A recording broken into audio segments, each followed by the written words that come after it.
Next gen நேர்கள் அனைவருக்கும் எனது இனிய வணக்கம். நான் உங்கள் டிஜே சுந்தரவாண்டி, சிவகாசியிலிருந்து. நேர்களே, தற்போது நம்ம பார்க்க போகிற தலைப்பு என்னன்னு பார்த்தீங்கன்னா, 2025ஆம் ஆண்டு புரட்டாசி மாதத்தில் உங்களுடைய வாழ்க்கையில் இந்த புரட்டாசி மாதம் என்னென்ன மாற்றங்களை கொடுக்க போகுது. சூரிய பகவான் மற்றும் புதன் பகவான், அதேபோல் சுக்கிர பகவான், செவ்வாய் பகவான், ராகு பகவான், சனி பகவான், புதன் பகவான் மற்ற கிரகங்கள் உங்கள் லைஃப்பில் என்னென்ன ஒரு எதிர்பார்ப்புகளை நிறைவேற்ற போகிறாங்க அப்படிங்கிற பற்றி பார்க்க போகிறோம். எப்பவுமே பார்த்திங்கன்னா, சூரிய பகவான் எந்த ராசிக்குள்ளே நுழைகிறாரோ அந்த ராசிக்குள்ளே அவர் உள்ளே நுழைஞ்சிட்டாலே ஒவ்வொரு தமிழ் மாதமும் பிறக்கும் என்பது ஐதீகம். அப்போ சூரிய பகவான் இந்த மாதத்தில் எந்த ராசிக்குள்ளே நுழைகிறாருன்னா, கரெக்டாக கன்னி ராசிக்குள்ளே சூரிய பகவான் நுழைகிறார். கன்னி ராசிக்குள்ளே சூரியனுடன் யார் இணைந்து செயல்பட போகிறார்னு பார்த்திங்கன்னா, புதன் பகவான் இணைந்து செயல்பட போகிறார்.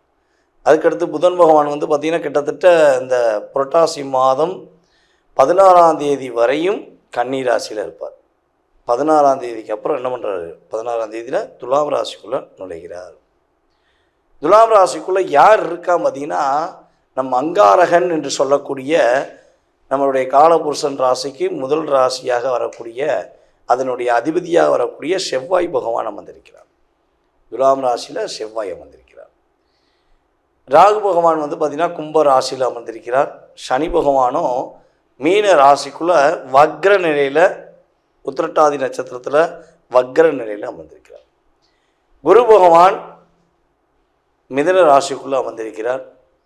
அதே போல் பார்த்திங்கன்னா இந்த மாதம் துவக்கத்தில் சுக்கிர பகவான் பார்த்திங்கன்னா சிம்ம ராசிக்குள்ளே இருப்பார். இந்த மாதம் புரட்டாசி மாதம் 24ஆம் தேதிக்கு மேலே அவர் கரெக்டாக பார்த்திங்கன்னா கன்னி ராசிக்குள்ளே சூரியனுடன் சேர்ந்து பயணிப்பார் என்பது கணக்கு. அப்போ கேது பகவான் எங்கே இருக்காருன்னா, இந்த மாதம் முழுவதுமே கேது பகவான் சிம்ம ராசிக்குள்ளே தான் இருக்கார். அப்போ இந்த கோச்சார கிரகங்கள் இந்த அமைப்பில் இருக்கும்பொழுது என்னென்ன மாற்றங்கள் உண்டு அப்படிங்கிறத நம்ம உறுதியாக தெளிவாக பார்க்கலாம். இந்த மாதத்தில் ஒரு சிறப்பான விஷயங்கள் உண்டுங்க. புரட்டாசி மாதம் என்றவுடன் உங்களுடைய அனைவருக்கும் முதலில் ஞாபகம் வருவது என்னென்னா, பெருமாளுடைய வழிபாடு.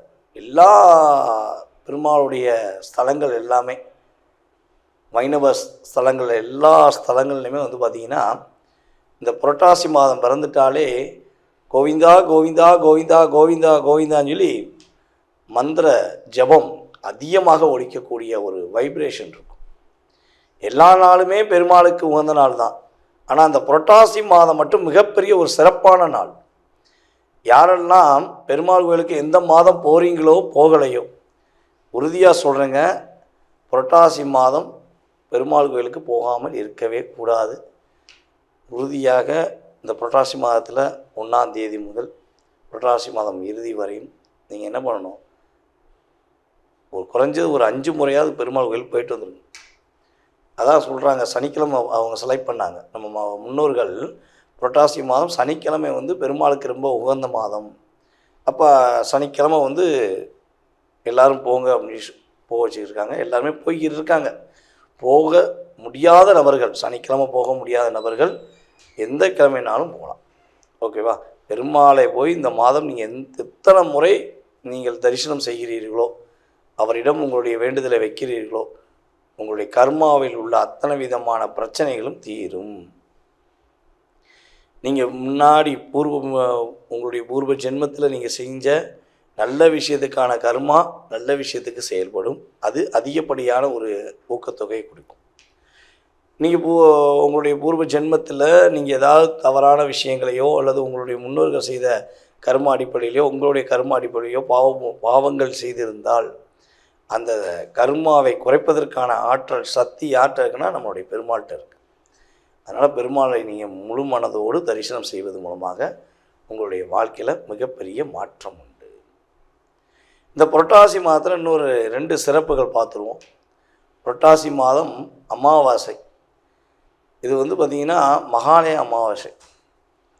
எந்தெந்த அமாவாசைக்கெலாம் நீங்கள் திதி தர்ப்பணம் கொடுக்கீங்களோ கொடுக்கலையோ உறுதியாக புரட்டாசி மாதம் வருகின்ற அமாவாசை அன்னைக்கு நீங்கள் திதி தர்ப்பணம் கொடுப்பது மூலமாக உங்களுடைய முன்னோர்களுடைய ஒரு ஃபுல் வைப்ரேஷன், நல்ல ஒரு விதமான ஒரு ஆற்றல் சக்திகள் நீங்கள் முழுமையாக பெற முடியும்.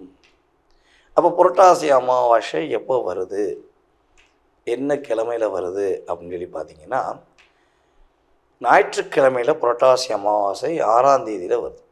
நீங்கள் உறுதியாக முழு அமாவாசை ஞாயிற்றுக்கிழமை 6ஆம் தேதி மறக்காமல் போய் உங்களுடைய முன்னோர்களுக்கு திதி தர்ப்பணம் கொடுங்க. அதே போல் வயதான முதியவர்கள், ஊனமற்றவர்கள், அநாத குழந்தைகள், ஆதரவற்ற குழந்தைகள், நம்ம அநாதன் யாரையும் சொல்லக்கூடாது, ஆதரவற்ற குழந்தைகளுக்கு உங்களால் முடிஞ்ச உதவிகள் நீங்கள் செய்வது மூலமாக உங்களுக்கு இறை அருள், உங்களுடைய முன்னோர்களுடைய ஆசீர்வாதம் முழுமையாக கிடைக்கும். அதுக்கடுத்தபடியாக நம்ம பார்க்க போகிறது புரட்டாசி பௌர்ணமி. இந்த புரட்டாசி பௌர்ணமி அன்று நீங்கள் மறக்காமல் பெருமாள் கோயிலில் போய் 1 மணி நேரம் நீங்கள் உங்களுடைய நேரத்தை மனதார இறை வழிபாடுக்காக செலவிடுங்க. அதன் மூலமாக நீங்கள் ஒரு பெரிய ஒரு ஆற்றல் சக்தியை நீங்கள் முழுமையாக பெற முடியும். புரட்டாசி பௌர்ணமி கரெக்டாக புரட்டாசி மாதம் 20ஆம் தேதி பௌர்ணமி வருகிறது. மறக்காமல் போய் வழிபாடு செய்யுங்க. உங்களுடைய வாழ்க்கையில் எல்லாம் வல்ல நம்முடைய நின்ற நாராயண பெருமாள் ஒளி வட்டங்களை கொடுத்து ஒரு மகிழ்ச்சியை கொடுப்பார். இப்போ உங்களுடைய ராசிக்கான பலன்களை பார்க்கலாம் வாங்க. ரிஷப ராசி என்பவர்களுக்கு ஒரு ஜாதக பலன் சொல்லும் போதே ஒரு மகிழ்ச்சி வந்துடும், ஒரு சந்தோஷம் வந்துடும். ஏன்னா சுக்கிரனுடைய வீடில் சந்திரன் உச்சம் பெற்ற வீடு. சந்திரன் தான் ஒரு குளுமையான கிரகம், சுக்கிரன் ஒரு மகிழ்ச்சியை கொடுக்கக்கூடிய கிரகம். அப்போ ரிஷபராசிக்காரங்க எந்த வீட்டில் எந்த இடத்துல இருந்தாலும் என்ன பண்ணணும், ஆட்டோமேட்டிக்காக அந்த இடம் பிரகாசமாக இருக்கும். ஒரு மகிழ்ச்சியை கொடுக்கக்கூடிய ஒரு செயல்பாடாக அந்த இடம் செயல்படும் என்பது உண்மை. அப்போ இதெல்லாம் யாருக்கு நன்மை அப்படின்னா உங்கள் கூட இருக்கிறவங்களுக்கு தான். ஆனால் ரிஷபராசிக்காரர்கள் போராடுற போராட்டம், படுற கஷ்டம், அவ்வளோ போராட்டங்களை அவ்வளோ கஷ்டங்களை நீங்கள் கிட்டத்தட்ட பார்த்தீங்கன்னா கிட்டத்தட்ட இப்போ ஒரு 1.5 வருட காலமாக நிறைய லாக் ஆகிட்டீங்க. அப்போ இந்த புரட்டாசி மாதம் அந்த லாக் ரிலீஸ் ஆக போகுது. உங்களுடைய ஒவ்வொரு விதமான செயல்பாடுகளுக்கும் ஏற்றவாறு உங்களுடைய வாழ்க்கையில் ஒரு வெற்றி உண்டு. கிட்டத்தட்ட பார்த்தீங்கன்னா இந்த புரட்டாசி மாதம் ஆரம்பத்திலிருந்து ஒரு 15ஆம் தேதி வரையும் ஒரு லைஃப் ஸ்டைல். இந்த ஸ்டைல் எப்படின்னா முழுக்க எப்படின்னா நீங்கள் கொஞ்சம் யாருக்காகவும் உங்கள் உறவுகளாக இருந்தாலும் சரி, கூட பிறந்த ஒரு உடன்பிறப்பாக இருந்தாலும் சரி, அல்லது ரொம்ப என்ன சொல்கிற திக் ஃப்ரெண்ட்ஸ் அப்படிம்போம்ல, என் உயிர் தோழன் உயிர் தோழி அப்படின்னு சொல்லி அப்படியே பின்னி பிணைஞ்சு பாசத்தை பொங்கக்கூடிய நபர்களாக இருந்தாலும் சரி, இவர்களுக்கு எக்காந்த கொண்டும் உங்களுடைய தங்க நகையை அடகு வச்சு கொடுப்பதோ அல்லது அவர்களுக்கு ஏதாவது ஒரு டாக்குமெண்ட்டில் கையெழுத்து போடுவதையோ நீங்கள் செய்ய முயற்சி எடுத்தால் மாட்டிக்கிறீங்க. ஓகேவா? உங்களுக்காக உங்களுடைய செயல்பாடுக்காக புதிய முயற்சிகள் இந்த மாதத்தில் நீங்கள் எடுத்தீங்கன்னா உறுதியாக வெற்றி பெறுவீர்கள். உங்களுக்கான அங்கீகாரம் இந்த மாதம் கிடைக்க போகுது. ஏதாவது புதிய வேலை வாய்ப்புகள் கிடைக்கும். ரொம்ப கஷ்டப்பட்டு, அதாவது என்ன சொல்லணும்னா இஷ்டப்பட்டு வேலை பார்த்த நீங்கள் இப்போ கஷ்டப்பட்டு வேலை பார்த்துக்கிறீங்க. என்ன பண்ணே தெரியல, அந்த வேலையை பார்க்கவே கஷ்டமாக இருக்குது, எவ்வளவோ நான் ஹார்ட் ஒர்க் பண்ணி பார்த்துட்டேன், எனக்கான ஒரு ரெஸ்பான்ஸ் கிடைக்கவே மாட்டேங்கி அப்படிங்கிற ஒரு மனக்குழப்பத்தில் கஷ்டப்பட்டு தான் வேலை பார்க்குறீங்க. ஓகேவா?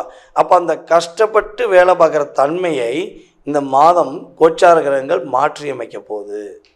உங்கள் வேலையில் உள்ள பிரச்சனைகளுக்கு ஒரு என்ன சொல்லணும்னா உங்களுக்கு சாதகமான ஒரு தீர்ப்பு, உங்களுக்கு சாதகமான ஒரு சூழ்நிலை உருவாக போகுதுங்கிறது கிரக ரீதியான உண்மை. உங்களுடைய குடும்பத்தில் இன்னும் உங்களுக்கு அதிகமான பொறுப்புகள் கொடுப்பாங்க. உங்களுடைய செயல்பாடை பார்த்து என்ன பண்ணுவாங்க, உங்கள் குடும்ப உறுப்பினர்களே இவர் கரெக்டாக இருக்கார், இவங்க கரெக்டாக இருக்காங்க, இவங்களுக்கு இந்த பொறுப்பை கொடுக்கலாம், இவங்களுக்கான ஒரு அங்கீகாரத்தை கொடுக்கலாம்னு சொல்லி குடும்ப பொறுப்புகளை நீங்கள் கொஞ்சம் அதிகமாக ஏற்றுக்கொள்வதற்கான வாய்ப்பு உண்டு. ஏற்கனவே நிறைய குடும்ப பொறுப்பு சுமந்துக்கிட்டு தான் இருக்கேன், ரொம்ப போராடுறேன், இதுக்கு மீறியும் குடும்ப பொறுப்பா அப்படின்னு நீங்கள் நினைக்கலாம். உங்களை மாதிரி குடும்ப பொறுப்பை ஒரு கரெக்டாக நடத்தக்கூடிய அளவுக்கு உங்கள் குடும்பத்தில் யாருமே கிடையாதுங்க. இதான் உண்மை. இப்போ அவங்க உங்களுக்கு அதை புரிஞ்சுட்டு உங்களுக்கு இன்னும் கொஞ்சம் அங்கீகாரம் கொடுக்காங்க. இதில் மட்டும் நீங்கள் கரெக்டாக குடும்பத்தில் அத்தனை பேருடைய லைஃப் ஸ்டைலையும் நீங்கள் மாற்றக்கூடிய அளவுக்கு செஞ்சிட்டிங்கன்னா உங்கள் லைஃப் வேறு லெவலில் போயிடும். அதான் என்ன சொல்கிறேன்னா, எப்போ வாழ்க்கை எப்படி மாறும் தெரியாதுல்ல, அதே மாதிரி தான் இந்த புரட்டாசி மாதத்தில் நம்மளுடைய ரிஷபராசி அன்பர்களுக்கு மிகப்பெரிய ஒரு மாற்றத்துக்குரிய விஷயம் உண்டு. சில சமயங்களில் பார்த்திங்கன்னா உங்களுக்கு மறக்க முடியாத அளவுக்கு சில மாற்றங்களை கிரகங்கள் கொடுக்க போகுது. அரசாங்கம் சம்மந்தப்பட்ட வேலைகளுக்கு முயற்சி எடுப்பவர்களுக்கு அரசாங்க வேலை உண்டு. நம்ம ஏற்கனவே சொல்லுவோம், ஒவ்வொரு வீடியோலையுமே பார்த்திங்கன்னா நம்ம ஒரு குறிப்பிட்ட ராசிகளுக்கு மட்டும் தான் அரசாங்க வேலைக்கு ரொம்ப முக்கியத்துவம் கொடுப்போம். அதில் முதன்மையான ராசினா நம்மளுடைய ரிஷபராசி தான். ரிஷபராசி என்பவர்களுக்கு அரசாங்கம் சம்பந்தப்பட்ட வேலையில் பணியாற்றுவதற்கான பாக்கியம் உண்டு. அரசாங்க வேலையில் இருக்கிறவங்களுக்கு பதவி உயர்வு கிடைப்பதற்கான வாய்ப்புகள் உண்டு. அதேபோல் நம்ம ரிஷபராசி பெண்களுக்கு ஒரு தங்க நகைகள் வாங்கக்கூடிய அமைப்பு, தனக்கு பிடிச்ச மாதிரி ஆடை ஆபரணங்கள் வாங்கி கொள்ள ஒரு சூழ்நிலைகள், அதேபோல் தனக்கு பிடிச்ச ஒரு அன்பான உறவுகளுடன் சேர்ந்து கொஞ்சம் அதிகமான நேரங்களை செலவிடுவதற்கான பாக்கியம் உண்டு. இப்போ எல்லாருமே அதைத்தான் எதிர்பார்க்குறோம். நம்ம மனசுக்கு பிடிச்சவங்க நம்மகிட்ட பேசிட மாட்டாங்களா, நம்ம கணவர் நம்மளோட ஒரு உண்மையான உறவோடு இருந்துட மாட்டாரா, உண்மையான அன்போடு நம்மகிட்ட பேசிட மாட்டாரா, இதான நம்மளுடைய எதிர்பார்ப்பாகவே இருக்குது. அப்போ அந்த எதிர்பார்ப்பு எப்போ நிறைவேறும் அப்படின்னு எதிர்பார்த்தா இந்த மாதம் அந்த எதிர்பார்ப்பு நிறைவேறுவதற்கான பாக்கியம் உண்டு.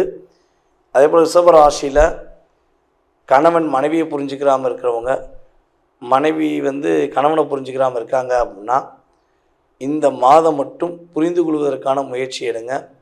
இந்த மாதத்தில் வருகிற 3வது சனிக்கிழமை அன்று இப்படி புரிந்து புரியாமல் ஒரே வீட்டுக்குள்ளே இருந்து மன அழுத்தத்துடன் இருந்து பேச முடியாமல் பேசுகிற தப்பாயிருமோ அப்படின்னு வருத்தப்படுற ரிஷபராசி அன்பர்களாக நீங்கள் இருக்கீங்க அப்படின்னா மறக்காமல் இந்த மாதத்தில் வருகின்ற புரட்டாசி மாதத்தில் வருகிற 3வது சனிக்கிழமை அன்று நீங்கள் என்ன பண்ணணும், கணவன் மனைவியாக பெருமாள் கோயிலில் போய் மனசார வழிபாடு செஞ்சீங்கன்னா உங்களோட குடும்ப ஒற்றுமை ரொம்ப ரொம்ப சூப்பராக இருக்கும்.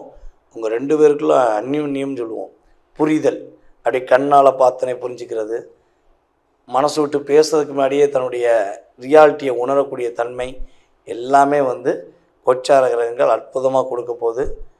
நீங்கள் இதெல்லாம் கரெக்டாக கடைப்பிடிச்சா ரிஷபராசி என்பவர்களுக்கு வெற்றி, மகிழ்ச்சி, சந்தோஷம் புரட்டாசி மாதத்தில் கோச்சார கிரகங்கள் அற்புதமாக தரப்போகிறாங்க. அன்பு நேயர்களே, தற்போது வரை நீங்கள் பொறுமையாக கிட்டத்தட்ட நான் பேசின ஒரு 10 நிமிடங்களில் நீங்கள் பொறுமையாக கேட்டிருக்கீங்க. அதுவே எனக்கு ரொம்ப ரொம்ப சந்தோஷம். உங்களுக்கு நான் நன்றியை தெரிவிச்சுக்கிறேன். இப்போ வரையும் நீங்கள் பார்த்த அத்தனை விதமான செயல்பாடுகள், கிரகங்கள் கொடுக்கின்ற தன்மைகள், கிரகம் கொடுக்க போகின்ற தன்மைகள், அத்தனை விதமான விஷயங்களும் உங்களுடைய கோச்சார பலன்கள் ரீதியாக கொடுக்கப்பட்ட விஷயங்கள். கிரகங்கள் இப்பொழுது உள்ள கோச்சாரத்தை வைத்து உங்களுக்கு என்னென்ன மாற்றங்களை கொடுப்பாங்க, என்னென்ன விஷயங்கள் கிடைக்க போகுது என்பதை தெளிவாக சொல்லியிருக்கோம். இதை தாண்டி உங்களுடைய சுய ஜாதகம் சம்பந்தப்பட்ட கேள்விகளை நீங்கள் தெரிஞ்சுக்கணும்னு விருப்பப்பட்டால், உங்களுக்கு ஆர்வம் இருந்தால், அல்லது ஜாதகமே இல்லை என்னுடைய எதிர்காலத்தை தெரிஞ்சுக்கலாமா அப்படின்னு நினைக்கிற அத்தனை விதமான நம்முடைய நேயர்களுக்கு நான் சொல்வது என்னென்னா, இந்த 20% என்னால் தெளிவாக கணக்கிட முடியும் என்று நீங்கள் நம்பினால் நீங்கள் கீழே உள்ள வாட்ஸ்அப் நம்பருக்கு உங்கள் டீட்டெயில்ஸ் எனக்கு அனுப்பிவிடுங்க. உங்களுக்கு அப்பாயின்மெண்ட் டைம் கொடுக்கப்படும். அந்த நேரத்தில் உங்களுடைய சுய ஜாதகம் சம்மந்தப்பட்ட அத்தனை விதமான கேள்விகளுக்கும் மிக துல்லியமாக தெளிவாக பதில் கூற நான் கடமைப்பட்டிருக்கிறேன். வாய்ப்பளித்த நல்ல உள்ளங்களுக்கும் மேலும் எங்களுடைய அன்பு நேயர்கள் அனைவருக்கும் எனது பணிவான வணக்கத்தை கூறி விடைபெறுகிறேன். நன்றி, வணக்கம்.